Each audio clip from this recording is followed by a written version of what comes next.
بہت سی مختلف سی باتیں کانوں میں سننے کو آتی ہیں کہ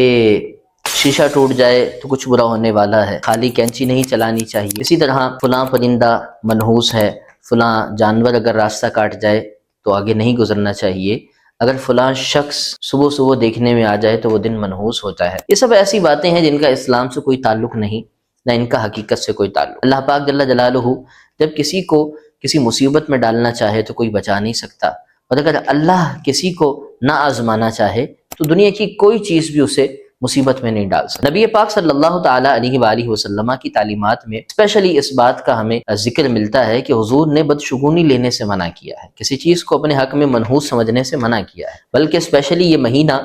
کہ جو جاری و ساری ہے، ماہ سفر، جسے مختلف لوگ مختلف طرح کی باتوں سے تعبیر کرتے ہیں کہ یہ بلاؤں کا مہینہ ہے، یہ مصیبتوں کا مہینہ ہے، وغیرہ وغیرہ۔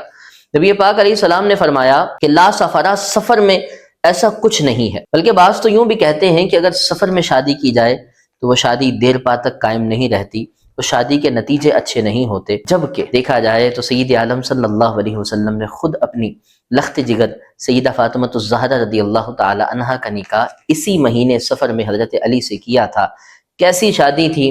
کیسی اولاد نصیب ہوئی، اور یہ کیسی کس حد تک کامیاب تھی کہ آپ مجھ سے بہتر جانتے ہیں۔ تو ان چیزوں کا اسلام سے، مسلمانوں سے اسپیشلی کوئی تعلق نہیں ہے۔ ہر ایک کو اللہ تبارک و تعالیٰ پر یقین اور توکل اور بھروسہ کامل رکھنا چاہیے، یہ سب چیزیں اسے پھر کچھ نقصان نہیں دے سکتی۔